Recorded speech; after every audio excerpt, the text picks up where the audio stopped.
Kalau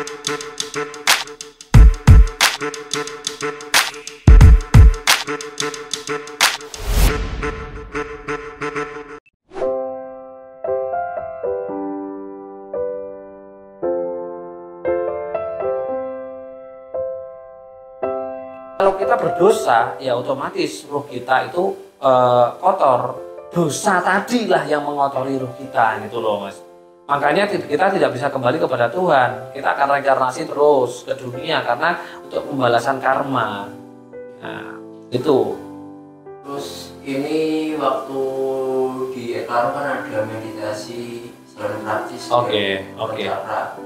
Terus nanti kalau ikut pelatihan apakah pasti bisa ketemu guru sejati, ketemu sedulur papat kita atau manfaat-manfaat yang lain dari meditasi itu? Oke, jadi gini teman-teman, manfaat dari manfaat dari meditasi Crown Chakra. Ya. Crown Chakra itu adalah meditasi untuk memekarkan bunga lotus atau disebut dengan memekarkan bunga pengetahuan. Jadi teman-teman akan lebih mendapatkan yang namanya keladunian, kecerdasan. Tanpa belajar tapi bisa. Itu manfaat dari Crown Chakra. Ini penting sekali bagi kita manusia spiritual. Apalagi teman-teman pembisnis, pengusaha harus lebih kreatif kan. Nah, untuk yang paling penting adalah silent practice. Silent practice ini fungsinya itu adalah kalau secara dunia untuk membuka peluang-peluang. Ada bisa peluang usaha, peluang pekerjaan, peluang bisnis dan peluang-peluang. Makanya teman-teman yang menjalankan RK Roh yang pada saat silent practice itu peluangnya luar biasa datangnya. Kemarin saja saya membaca di grup RK Roh Bali itu yang ada namanya yang sudah 20 tahun nggak bisa, masih ingat Mas Udep, nggak bisa duduk itu, yang bisa duduk itu sekarang datang peluang yaitu bukan usaha ya, permintaan bawang merah dan bawang putih besar sekali di Bali gitu loh, dan banyak lagi teman-teman cerita-cerita yang lain. Nah, selain itu efek spiritualnya memang untuk itu mas, untuk menemukan guru sejati. Memang itu yang pertama, yang kedua untuk mengaktifkan, mengembalikan lagi sedulur papat kita ke pancernya. Ya, yang terakhir yaitu untuk apa? Untuk praga sukma. Nah, tapi teman-teman ini lupa di sini. Kenapa teman-teman kok belum bisa, nggak bisa kembali lagi? Mental teman-teman manusia di era modern ini itu kalau punya masalah akhirnya maunya instan gitu loh. Leluhur-leluhur kita, saya atau rasul-rasul, coba deh tarik ke belakang cerita-cerita itu meditasinya bertahun-tahun loh, pernafasannya bertahun-tahun. Saya juga bertahun-tahun baru bisa meraga sukma dan lain-lain. Kalau teman-teman ikuti pelatihan, saya punya pelatihan ini nggak bisa membaik meraga sukma, ikut lagi nggak bisa, ikut lagi yang lain nggak bisa, ini belum bisa. Itu bukan karena metodenya teman-teman, tapi karena teman-teman lupa bahwa yang namanya berspiritual itu butuh laku dan tirakat. Harus ada laku mas, riyadhah gitu loh, dan ditirakati. Harus tirakat, dan tirakat itu bermacam-macam. Kalau gerubuk gitu langsung bisa, ya enggak mungkin. Nah, pas kenapa kok bisa ada yang cepat bisa seperti itu? Nah, itu ada spesialisasi, yaitu dari dia mungkin orang tuanya seorang spiritualis. Mbahnya spiritualis, jadi dulu ketika masa kecilnya ditirakati dan diriadoi, kan gitu. Nah, bisa juga dia juga pelaku spiritual, sering tirakat, sering laku, riado, itu juga bisa. Atau keturunan, faktor DNA-nya para spiritual itu bisa cepat. Makanya teman-teman hendaknya kalau mau memperbaiki keturunan sekarang ini teman-teman harus laku dan tirakat. Kalau langsung bisa seperti ada beberapa teman itu dia tidak melihat kalau dirinya punya beban banyak, punya hutang, punya sakit, kepengen meraga sukma, ya tidak bisa. Itu harus disembuhkan dulu karena masih punya rasa yang salah. Harus sembuhkan dulu, tenang dulu, bahagia dulu, tirakat, riyadhah baru bisa gitu mas. Itu mentalnya orang sekarang seperti itu. Maunya instan, padahal instan itu nggak ada. Terus gimana yang teman-teman yang belum bisa ini? Ya, yang belum bisa ya harus latihan terus, Mas. Makanya itu disebut dengan laku. Makanya sudah diberikan apa? Latihan apa? Latihan satu, silent practice, crown chakra. Lah pembersihannya bagaimana untuk raganya? Pembersihan lewat RKBE-nya untuk raganya. Pembersihan ruhnya, pembersihan lewat RK Ruh dengan pemurnian jiwa dan pernafasan dan pernafasan tulang ekor. Itu teman-teman. Jadi mindsetnya adalah benar-benar harus latihan kontinu. Saya itu latihan, waduh luar biasa Mas Ucup. Dulu pernah saya ceritakan ya, melek itu puasa melek itu 7 hari 7 malam, terus meditasi paling lama saya 7 hari 7 malam juga, nggak makan, nggak minum, nggak tidur, terus puasa ngalong, wiritan di atas genteng, terus meditasi kungkum, meditasi pendem, meditasi melek, puasa A, puasa B, puasa C. Makanya jadi seperti ini. Lah teman-teman nggak pernah tirakat, nggak pernah laku, banyak masalah, banyak beban, banyak hutang, mau langsung bisa ya sulit teman-teman. Ya harus benar-benar sadar diri, latihan dulu, tirakat dulu, laku dulu gitu Mas Ucup. Apakah bisa mengulang mengikuti RK? Jadi udah ikut RK, dia mau ikut lagi gitu. Terus pertanyaannya gini loh, ngapain ikut RK lagi gitu loh? Ngapain juga? Kan sudah dibuka portalnya, juga sudah sudah mengikuti RK-nya dan ada bimbingan seumur hidup kan gitu. Nah, biasanya orang-orang seperti itu adalah orang yang nggak sabar, Mas. Ya, orang-orang yang nggak sabar kepingin berubah. Padahal jelas loh, innallaha ma'as-sabirin. Jadi Allah itu bersama orang yang sabar. Kalau teman-teman nggak sabar nggak mungkin berubah. Contoh, kemarin itu saya melihat YouTube ya. Saya melihat YouTube itu ada beberapa teman yang dulu ikut RK sebenarnya sudah berubah sih, ya kan. Ternyata mengikuti konsultasi lagi kepada narasumber di dalam YouTube itu. Ternyata ketika saya lihat semua apa yang disampaikan oleh narasumber tadi, itu semua sudah saya ajarkan secara teorinya. Apa yang dibicarakan narasumber itu sama. Di narasumber itu dia bilang gini, ya, dia bilang gini, jangan pernah bilang semoga, bilang kata-kata yang ragu, tapi pasti gitu loh. Tapi pasti. Karena apa?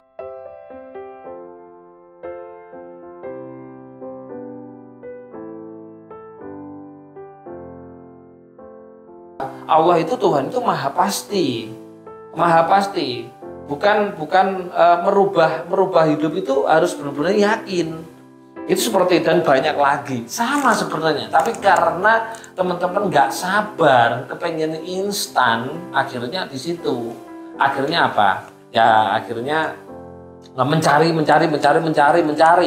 Ketika mencari, ini kan butuh waktu Mas mencari ini, butuh laku lagi, tirakat lagi. Nggak sadar kalau umurnya semakin, jatahnya dunia semakin habis, akhirnya mati kan gitu, banyak masalah lagi. Ya boleh saja, sah-sah saja kalau mau ikut RK lagi, monggo silahkan, boleh Mas. Terus ini biasanya kan orang di pelatihan ikut RKBE terus langsung lanjut di waktu itu langsung ikut RK. Itu apakah bisa atau harusnya nunggu di next pelatihan?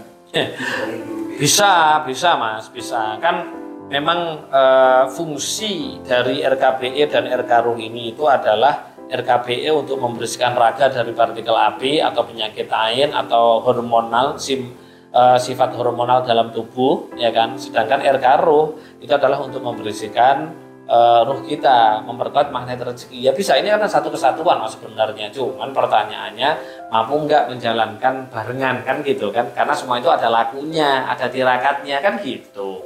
Tidak hanya sekedar teori saja. Tuh, bisa. Jadi sebenarnya bisa ya? Bisa. Tidak harus menunggu 41 hari. Itu enggak. Bisa sekali. Cukup mungkin ada yang mau disampaikan.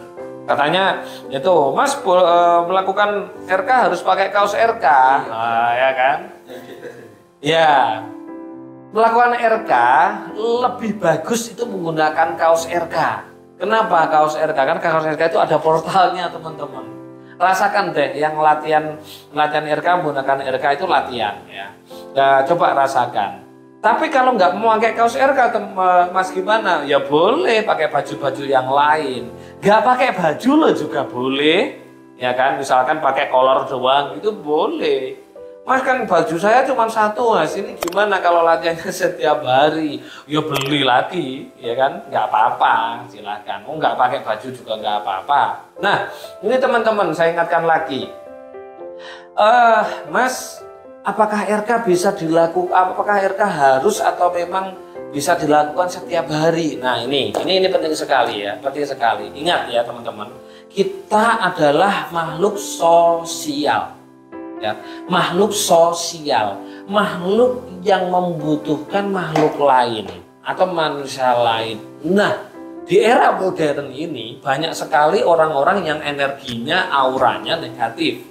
Kenapa kok negatif? Karena dari pola hidup yang salah, manajemen hidup yang salah, dari pikirannya, sikap sifatnya, dari bebannya dan lain-lain. Ketika kita sudah melakukan RK seperti ini, kita komunikasi dengan orang-orang yang tidak pernah laku tirakat membersihkan raganya dan ruhnya, otomatis kita ketemu, kita berbicara, itu namanya pertukaran energi. Nah, kalau teman-teman ini pertukaran energi, otomatis energinya teman-teman yang asik ini, yang bagus ini akan masuk ke orang itu, dan orang itu yang ruwet ini energinya masuk ke kita. Nah itulah fungsinya harus RK setiap hari untuk mengeluarkan ini tadi pertukaran energi ini Mas Ujud gitu loh. Itu pentingnya RK. Coba deh teman-teman yang sudah biasa ber-RK setiap hari, 1 minggu aja nggak usah ber-RK.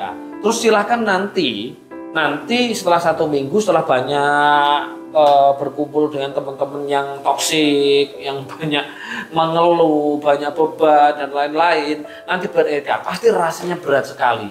Kenapa? Karena banyak sekali energi yang masuk gitu loh, yang mempengaruhi jiwa kita, mempengaruhi sukma kita, mempengaruhi ruh kita. Nah itu seperti itu. Nah inilah pentingnya kita menjalankan RK. Untuk sehari menjalankan RK berapa menit sih? Kan cuman paling cepat 30 menit kan gitu kan.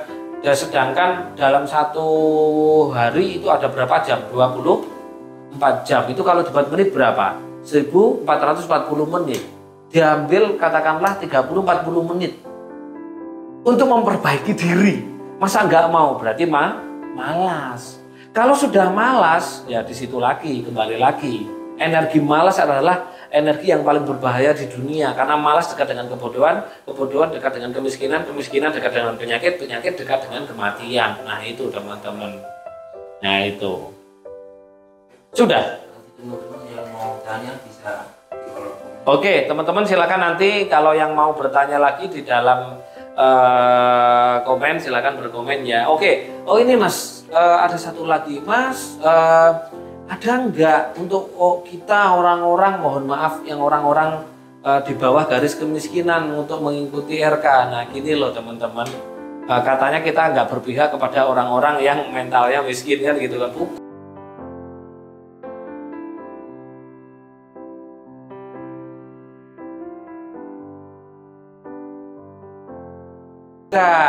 Teman-teman, yang harus dipelajari, yang harus dirubah itu adalah mental miskinnya. Jangan pernah merasakan diri miskin, itu loh ya. Itu satu. Yang kedua, yakin apa? Yakin kalau Anda itu adalah manusia kaya. Kenapa? Karena Allah itu tidak pilih kasih untuk memberikan apa? Memberikan rezekinya. Teman-teman itu kenapa susah? Kenapa sulit? Karena mentalnya. Nah, mental miskin itu akan melahirkan keluh kesah. Nah, keluh kesah itu otomatis dalam keadaan low vibration, low frekuensi. Nah, disitulah jauh dari uang. Nah, kalau teman-teman mau mengikuti RK, ini sudah paling investasi yang dibandingkan yang lain katanya teman-teman itu paling luar biasa sekali loh, paling murah kan gitu kan. Nah, teman-teman mindsetnya yang harus dirubah. Dan yang kedua teman-teman harus paham semuanya adalah pakai mohon maaf ya, kita ada tim lapangan, ada tim kantor, kita ada kantornya, dan semua itu ada listriknya, ada kuotanya. Seperti ini beli harus ada kuotanya. Kok apa-apa ujung-ujungnya duit lah. Gimana? Memang kita hidup dunia itu butuh duit, teman-teman. Nah, duit itu harus di-mindsetkan. Jadi teman-teman yang merasa kita tidak berpihak kepada teman-teman seperti itu, justru kita berpihak. Kenapa? Karena kita sangat murah, sangat biayanya terjangkau sekali. Jadi teman-teman yang harus dimunculkan adalah yakinnya itu loh. Yakin bisa mengikuti RK, pasti bisa kok, kan gitu apa? Keyakinannya full ya. Itu seperti itu. Banyak kok teman-teman yang nyelengi dulu kan gitu kan. Nyelengi dulu 1 tahun baru bisa kan gitu. Nah, seperti itu. Jadi jangan salah paham teman-teman. Apalagi mohon maaf, di kitab Ta'limul Muta'alim itu syarat keempat itu ada mencari ilmu, itu adalah bulghotun gitu loh. Bulghotun itu apa? Biaya, bekal gitu loh. Dan ilmu yang gratisan itu nggak ada efeknya teman-teman. Nah itu harus dipahami teman-teman. Kenapa sih teman-teman yang mentalnya masih mental miskin itu seperti itu, suka gratisan dan lain-lain? Ya karena kurang belajarnya, kurang pemahamannya, kurang keyakinannya, akhirnya keluh kesah itu Mas. Sudah ya ini. Oke, ini sudah panjang lebar teman-teman, sudah lama sekali. Pasti bermanfaat videonya. Mohon maaf jika ada kesalahan, tolong dimaafkan karena memang itu adalah dari saya dan kebenaran hak dari Tuhan SWT. Mari kita menjadi orang yang bermanfaat, karena orang yang bermanfaat itu pasti akan menjadi orang yang sangat mulia dan berkelimpahan. Kembali lagi, manfaat itu adalah orang yang paling baik. Di dalam Islam sudah disebutkan khairun nas anfa'uhum linnas, sebaik-baiknya manusia adalah yang bermanfaat untuk manusia lain. Bukan tidak hanya untuk keluarganya, sahabatnya, saudaranya, tapi khairun nas anfa'uhum linnas. Linnas, kembali lagi, linnas itu ya itu lagi. Itu satu. Dan kalau teman-teman masih ingat dalilnya, itu adalah ku anfusikum wa alikum naro wa quduhan nasu wal hijarah uidalil kafirin. Jagalah dirimu, keluargamu dari api neraka. Karena bahan bakar api neraka wa quduhan nas, manusia. Nah, ini pertanyaannya teman-teman. Kenapa teman-teman harus mengeluarkan partikel apinya dari dalam tubuh kita? Karena wa quduhan nas, ya, bahan bakarnya neraka adalah apa? Api. Wal hijarah. Wal hijarah, apa hijarah itu? Batu. Jadi keras kepala, ego. Nah, itu seperti itu. Waquduhan nas wal hijarah uidalil kafir, disiapkan kepada orang-orang yang ingkar. Tidak boleh di dalam kitab suci tidak boleh marah-marah, tidak boleh bohong-bohong, tidak boleh menyakiti orang lain. Menyakiti orang lain itu namanya orang ingkar. Jadi bukan kafir ya, tapi ingkar. Karena kata udadil kafirin berasal dari kata kafaro yukafiru, itu maknanya adalah ingkar gitu ya teman-teman. Oke teman-teman, tolong dimaafkan jika ada kesalahan. Kebenaran hak milik Tuhan SWT. Saya akhirul kalam. Assalamualaikum warahmatullahi wabarakatuh. Om santi Om salam, assalamualaikum, salam sejahtera untuk kita semuanya.